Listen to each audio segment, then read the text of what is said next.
Hey all, I'll be covering the rest of the chapter in this video. So let's start with the end of the civilization. By 1000 BCE, most of the mature urban sites got abandoned and the population expanded in Gujarat, Haryana and western UP. Earlier we have seen that most of the urban cities or urban sites were in either Gujarat or Rajasthan, or some of them were in Pakistan or Afghanistan, but now the population expanded to Haryana, Gujarat and western UP as well. After 1900 BCE, weights, beats, writing style, and long distance trade disappeared. And these were some of the most unique features of Harappan civilization. Later Harappan is also known as successor cultures. Now, later Harappan, in later Harappan, houses construction technique deteriorated, large public structures no longer produced, and there was a rural life in the later Harappan.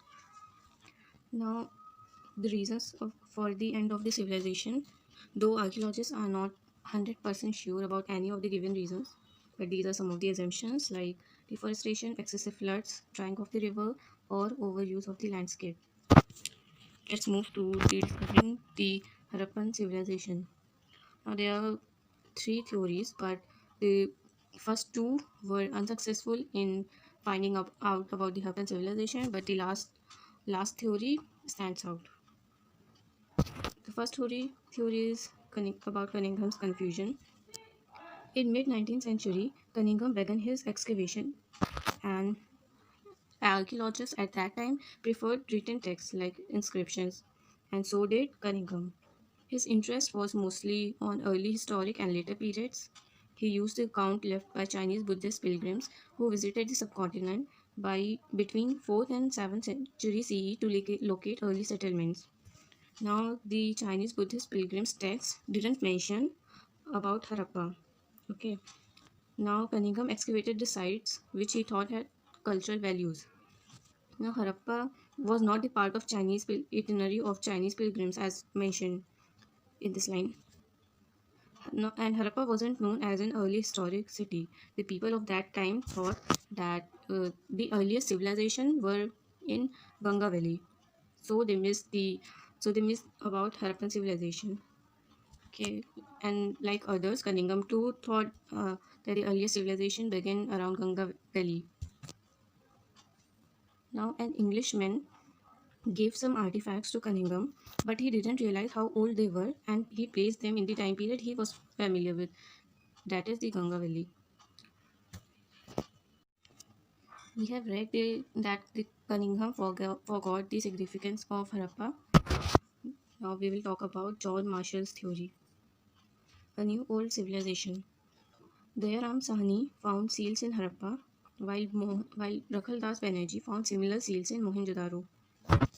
John Marshall was the Director General of ASI in 19 and in the year 1924 he announced the discovery of a new civilization. He grouped together all the artifacts found from the same unit but ignored the stratigraphy of the site, that is the study of the layer of soil. Like if this is a particular place, he found so many artifacts in different layer, and he ignored the stratigraphy of the layer. Like if an artifact is found in this layer and another artifact is found in this layer, he assumed that both of these artifacts are from the same period. So this is where he went wrong. New techniques and questions. R.M. Wheeler was the one who uh, who didn't make the same mistake. He didn't ignore the stratigraphy of the layer, and so his theory is the correct one. He also became the Director General of ASI in the year 1944, and he followed the stratigraphy of the mound. Dholavira, Rakhigari, Kalibangan, and Lothal are some of the recently discovered Harappan sites. Problems of piecing together the past. Like the organic materials that the people of Harappa used to use were cloth, leather, wood, but and the problem with these organic materials is that they decompose. So archaeologists can't find any evidence of through organic materials. And the useless objects would have been thrown away by the people of Harappa. So the archaeologists can't find the useless objects that people of Harappa used. The people of Harappa might have recycled the other things as well, and the valuable artifacts were either lost or hoarded and never retrieved. So these are some of the problems while piecing the past of Harappa or any other civilization.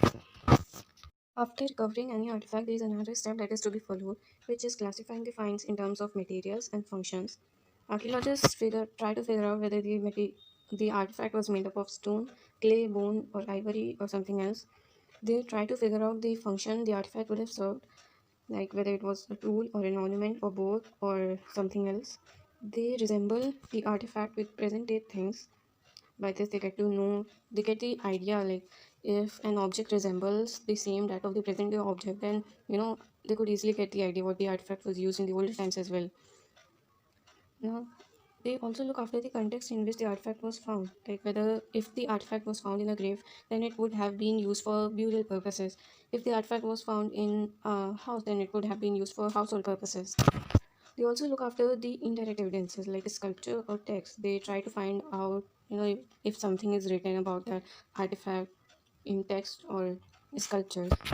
They compare the find with other cultures. Like I have given the example earlier that of Proto Shiva, not Proto Shiva, priest king.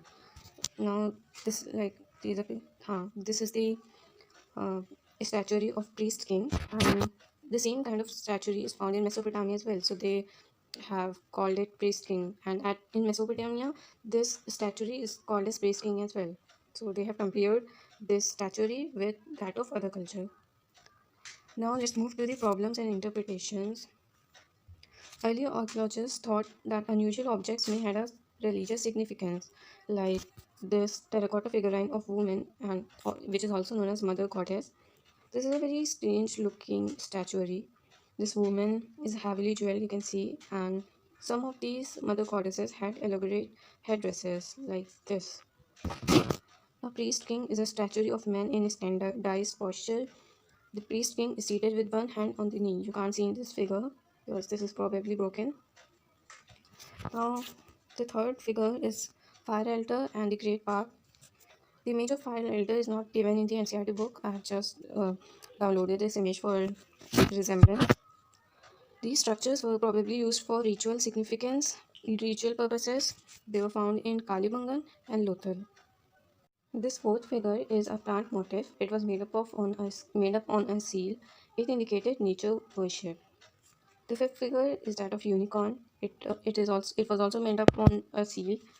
Unicorn is one-horned animal, and it is mythical and composite creature. That means a unicorn is an imaginary creature. The sixth figure is of Proto Shiva. Now, Proto Shiva is also made on seal. The figure is seated crossed-legged on in a yogic posture. It is surrounded by animals, and Shiva is a major deity of Hinduism. Now, these two images are also not given in NCERT book. I have just attached them for reference. The seventh figure is of Lingas or Gamesman. Now, Gamesman is a board game. It is made up of lapis lazuli and jasper, but archaeologists also believe that it is Linga, which is a polished stone made up of, worshipped as a symbol of Shiva. This could be both of them or anyone. We are not sure. Now, shamans are men and women who claim magical and healing powers. They can communicate with the other world. This is a very important term. Now, this is all about the first chapter. I have completed the chapter in this video, and I might make videos regarding the multiple choice questions and picture questions and map questions. And if you guys want PDF, just comment it down. I will attach it in the description. And thank you for watching. Share it with your friends if you like it, and subscribe the channel. Thank you. Bye bye.